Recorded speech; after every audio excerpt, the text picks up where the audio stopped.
নমস্কার বন্ধুরা, আমি শ্রাবন্তী আর আপনারা দেখছেন আমার গ্রিনডোর গার্ডেন। আশা করি আপনারা সবাই ভালো আছেন এবং তার সঙ্গে আপনাদের গাছগুলো ভালো আছে।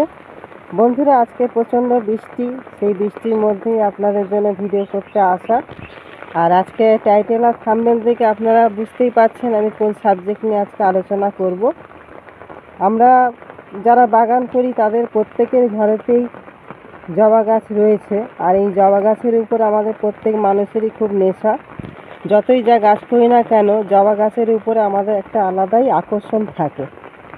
আর প্রত্যেক মানুষই আমরা যখনই জবা গাছ দেখি কিনে নিয়ে চলে আসি, প্রতিস্থাপন করি। কিন্তু বন্ধুরা, এই জবা গাছ যে বিশাল কিছু তা কিন্তু না।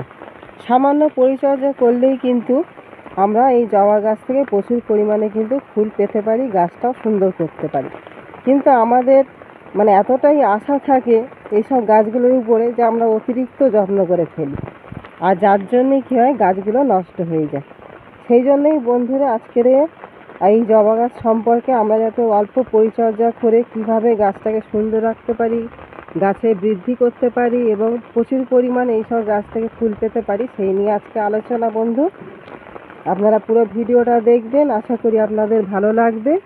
স্কিপ করবেন না, তাহলে পুরো বিষয়বস্তুটা ভালো করে জানতে বুঝতে পারবেন। আর ভালো লাগলে অবশ্যই শেয়ার করবেন, যাতে আরও নতুন নতুন বন্ধুরা জানতে পারে, বুঝতে পারে। আর একটা সাবস্ক্রাইব অবশ্যই কিন্তু বন্ধুরা করবেন। বন্ধুরা, আমরা যখন নতুন একটা গাছ কিনে নিয়ে আসি, তখন কিন্তু আমরা প্রতিস্থাপন করতে গিয়ে প্রচুর পরিমাণে কিন্তু খাবার দিয়ে ফেলি। আমরা মাটি কিভাবে প্রস্তুত করব, তাহলে আমাদের প্রথম কাজ হচ্ছে আমাদের মাটি প্রস্তুত করা। আমরা কিভাবে মাটি প্রস্তুত করব? আমরা প্রথমে নেব আপনার 70% প্লেন মাটি, যেটা আমাদের বেলে দোআঁশ মাটি থাকে, সেই দোআঁশ মাটি আমরা নেব 70%। আর তার সঙ্গে আমরা নেব 20% কম্পোস্ট। সে যে কোনো কম্পোস্ট দেবে, কাউডাং কম্পোস্ট, ভার্মি কম্পোস্ট, আপনাদের কাছে যেটা থাকবে। তাহলে 70 আর 20 গেল 90, তাহলে থাকলো 10%। এই 10% আমরা বিল্ডিং করার যে কনস্ট্রাকশনের যে বালি থাকে, সেই বালি কিন্তু আমরা নেব। বালিটাকে ভালো করে ধুয়ে নেবেন, নিয়ে শুকিয়ে নেবেন, নিয়ে তাহলে আমরা 70% মাটি, 20% কম্পোস্ট আর 10% বালি, শুধু প্লেন এইটুখানি জিনিস দিয়েই কিন্তু আমরা মাটি তৈরি করব। আর তার সঙ্গে কী দেবো? তার সঙ্গে দেবো সামান্য জিয়ার দানা 1 চামচ মতন, আর ট্রাইকোডার্মা ভেরিটি। এই হয়ে গেল আমাদের মাটি, আর কিচ্ছু না, কোনো খাবার না, দাবার না, কিচ্ছু না, প্লেন হচ্ছে এইটুকানি মাটি। এই মাটিতে আমরা প্রথম অবস্থায় এই মাটিটাকে তৈরি করে দিন 15 রেখে দেবো। রেখে দেওয়ার পরে আমরা গাছটাকে বসিয়ে দেবো এই মাটিতে। তাহলে হয়ে গেল আমাদের মাটি তৈরি। এবারে হচ্ছে কি, যে আমাদের এই জবা গাছের আর কোনো খাবার লাগবে না, এই মাটিতে আমরা বসিয়ে দিলাম, এই হচ্ছে কাজ শেষ। এবারে যখন দেখবেন জবা গাছটা কিছুদিন পরে আস্তে আস্তে করে গ্রো হবে, নতুন পাতা ছাড়ার জন্য দেখবেন মুখ বেরাবে, তখন আমরা কি করব? যখন দেখবেন এরকম নতুন মুখ বেরোবে, এরকম এটা যখন কুড়ি নিয়ে বেরোচ্ছে, যদি কুড়ি ছাড়া যদি দেখেন মুখ বেরোচ্ছে, আপনারা এই জায়গাটা পিঞ্চিং করে দেবেন। তাহলে পিঞ্চিং করলে কি হবে, সাইড থেকে আপনারা দেখবেন 2-3টে ডাল অবশ্যই কিন্তু বেরাবে। এবারে ছোট অবস্থা থেকেই আমরা দেখব গাছটাকে কিভাবে আমরা একটা সুন্দর শেপ করব, কিভাবে ভুসি করব। তাহলে এইভাবে আমরা যদি পিঞ্চিং করে দিই, তাহলে সাইড থেকে 2-3টে ব্রাঞ্চ বেরোবে। সেই ব্রাঞ্চগুলো যখন আবার ফের বড় হবে, আমরা কিছুটা বড় হয়ে যাওয়ার পরে একটু যখন শক্ত হবে ডালগুলো, তখন আবার ফের আমরা পিঞ্চিং করব। এই করে করে আমরা গাছটাকে একটা সুন্দর শেপে আনবো, ভুসি করব।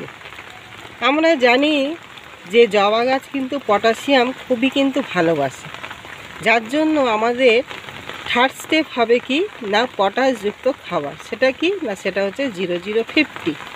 এই 0050 আমরা মাসে 2বার করে কি মাসে 1বার করে স্প্রে করব পাতাগুলোতে। তাহলে আমরা স্প্রে করে দিলাম। আপনারা যদি যে লাল পটাশ থাকে, সে লাল পটাশও গুঁড়ায় দিতে পারে। আবার কলার খোসা ভেজানো জল, সেটাও পটাশের কাজ করে, সেটাও আপনারা গুঁড়ায় লিকুইড করে দিতে পারেন। সবই পটাশিয়ামের কাজ করে। এই পটাশিয়াম যে শুধু আমাদের যে প্রচুর পরিমাণে ফুল আনবে তা না, গাছটাকে হেলদি করবে, শক্ত করবে, মজবুত করবে, আর কাণ্ডটাকেও শক্ত করবে, এবং এই গাছটা যাতে শক্তিশালী হয়ে ওঠে সেটাও অনেকটাই কিন্তু পটাশিয়াম সাহায্য করবে। তাহলে এই গেল আপনাদের খাবার দাবার। এবারে দেখবেন আস্তে আস্তে সুন্দর হয়ে যদি দেখবেন গাছটা খুব সুন্দরভাবে গড়ে উঠছে। তারপরে আমরা কি করব, যেহেতু আমাদের বর্ষাকাল চলছে, এই বর্ষাকালে আমাদের কিন্তু পোকামাকড়ের খুবই কিন্তু সমস্যা, যেগুলো অন্য ঋতুতে কিন্তু থাকে না। আপনারা যখন গরম থাকে বা শীত থাকে সেই সময় কিন্তু অত বেশি পোকামাকড়ের উপদ্রব হয় না, যার জন্য আমাদের এই বর্ষাকালে কিন্তু কীটনাশকটা একটু বেশি দিতে হয়। কিন্তু কীটনাশকটা আমরা কখন দেবো? যখন বৃষ্টি থামবে, কদিন দেখবেন শুকনো যাচ্ছে, সেই সময় অন্তত যাতে 2-4 ঘন্টা যেন বৃষ্টি না হয়, সেই অবস্থায় কিন্তু আমরা কীটনাশক স্প্রে করব। আপনাদের কাছে যার কাছে যেটাই থাকুক না কেন, সে আপনার কাকা, থিটা, কনফিডার, আপনাদের যার কাছে যে কীটনাশকই থাকুক না কেন, সেই কীটনাশক আপনারা মাসে একবার হোক কি দুবার হোক অবস্থা বুঝে আপনারা স্প্রে করে দেবেন। আর তারপরে হচ্ছে একটা ফাঙ্গিসাইড, যেহেতু আমাদের বর্ষাকালে কিন্তু ফাঙ্গাসটা লাগে, ফাঙ্গাসের কিন্তু খুবই সমস্যা দেখা দেয়। এই ফাঙ্গাস রোধ করার জন্য কিন্তু আমাদের ফাঙ্গিসাইড এই বর্ষাকালে কিন্তু অবশ্যই দিতে হবে। আমরা অন্য সিজনে না দিই, শীতকালে না দিতে পারি, গ্রীষ্মকালেও না দিতে পারি, কোনো অসুবিধা নেই, কিন্তু আমাদের এই বর্ষার টাইমে কিন্তু ফাঙ্গিসাইড অবশ্যই কিন্তু দিতে হবে গাছকে ভালো রাখতে গেলে। সেই জন্য আপনারা 15 দিন অন্তর করে একটা ফাঙ্গিসাইড, যে কোনো ফাঙ্গিসাইড আপনারা কিন্তু দেবেন। তাহলে কীটনাশক আর ফাঙ্গিসাইড কিন্তু আমাদের এই বর্ষাকালে অবশ্যই দিয়ে যেতে হবে। কেন, গাছকে সুস্থ রাখতে গেলে, ভালো রাখতে গেলে আমরা খাবার কম দিই, কিন্তু আমাদের এই দুটো জিনিস কিন্তু দিয়ে যেতে হবে, তবেই কিন্তু গাছ সুস্থ থাকবে, ভালো থাকবে। আর বন্ধুরা, একটা জিনিস হয়, এই গাছটা দেখতে পাচ্ছেন যে অনেকটা হয়েছে কিছুটা, এই যে দেখুন পাতাগুলো ফ্যাকাশে হয়ে গেছে আর শিরা শিরা বেড়ে গেছে। এটা হয় আপনার 3টে কারণ। প্রথম কারণ কি, যদি আমাদের গোড়ায় জল বসে, এই যে দেখছেন বৃষ্টি হচ্ছে, জল বসেছে, এরকম জল বসলে কিন্তু এই সমস্যাটা কিন্তু দেখা দেয়। আবার কি হয়, যদি আমাদের ম্যাগনেসিয়ামের অভাব হয় তখন আবার দেখা দিতে পারে। আবার যদি আমাদের মাটির টবে যদি নিমাটোড হয় তখনও কিন্তু এই সমস্যাটা দেখা দেয়। সেই জন্য আমাদের যদি এরকম গাছের গোড়ায় জল বসে, তাহলে আমরা চেষ্টা করব গাছটাকে ড্রেনেজ ব্যবস্থা যেন ঠিক হয়। যদি কোথাও দেখছেন যে ড্রেনেজের জায়গা কোনো কিছু আটকে গেছে, সেই জায়গাটা আপনারা পরিষ্কার করে দিন। তারপরেও দেখুন যদি ওই সমস্যা হয়, তাহলে আপনারা একটা সেডি জায়গায় গাছটাকে সরিয়ে রাখুন, যেখানে বৃষ্টির জল খুব একটা পাবে না। তারপরেও যদি দেখেন সমস্যা যাচ্ছে না, নতুন পাতা বেরোচ্ছে, সেও একই অবস্থা, তখন জানবেন আপনারা হয়তো ম্যাগনেসিয়ামের অভাবে কি নিমাটোডের অভাবে হচ্ছে। যদি ম্যাগনেসিয়ামের হয়, তাহলে আপনারা ম্যাগনেসিয়াম সালফেট, যেটা আমরা অ্যাপসম সল্ট বলি, সেটা আপনারা স্প্রে করুন। তাতেও যদি সমস্যার সমাধান না হয়, তাহলে 1 চামচ নিম খোল টবের মাটিতে দিয়ে দিন, তাহলে দেখবেন এই সমস্যার সমাধান কিন্তু হয়ে যাবে। দেখবেন নতুন যে পাতাগুলো বেরোবে, সেই পাতাগুলো কিন্তু সুন্দর বেরোবে, সেই পাতায় কিন্তু কোনো সমস্যা কিন্তু থাকবে না। তাহলে এটা আপনারা নিশ্চয়ই অবশ্যই পরিষ্কার হয়েছে। আরেকটা জিনিস হচ্ছে যে আমাদের এই ডিসি জবা গাছগুলো, এই ডিসি জবা গাছগুলো আমরা দেখি যে প্রচুর পরিমাণে ডালগুলো কিন্তু বেড়ে যায়। দেখতে পাচ্ছেন যে প্রচুর লম্বা হয়ে গেছে ডালগুলো, দেখুন প্রচুর, দেখুন লম্বা হয়ে গেছে। আমরা কি করব, এই সমস্ত যে ডালগুলো আছে, এই যে এইখান থেকে আপনারা একটা সুন্দর শেপ দিয়ে, এই যে মোটা ডাল, এই মোটা ডালের এইখান থেকে আপনারা কেটে দেবেন। তাহলে কি হবে, এর পাশ থেকে আবার নতুন ব্রাঞ্চ বেরোবে, গাছটাও সুন্দর ভুসি হবে, একটা নতুন সুন্দর শেপে কিন্তু থাকবে। এইটা আপনারা পুজোর পরে করতে পারলে ভালো, কিন্তু এখনও করা যায়, এখনও অসুবিধা নেই। আপনারা এইভাবে কি করবেন, ডিসি গাছ যেগুলো এই যে দেখতে পাচ্ছেন সব লম্বা লম্বা ডাল বেরিয়ে গেছে, এই লম্বা লম্বা ডালগুলোকে ছেটে দিলে কি হবে, একটা সুন্দর শেপ হবে, গাছটাও সুন্দর খুশি হবে, আরও নতুন নতুন ব্রাঞ্চ আসবে, এবং তাতে অসংখ্য ফুল আসবে, যে ফুল আপনারা কিন্তু শীতকালেও পাবেন। কারণ নতুন ডালে নতুন ফুল, মানে সবসময় জানেন যে জবা গাছের নতুন ডাল বেরোনো মানেই তাতে কিন্তু কুড়ি নিয়ে আসা।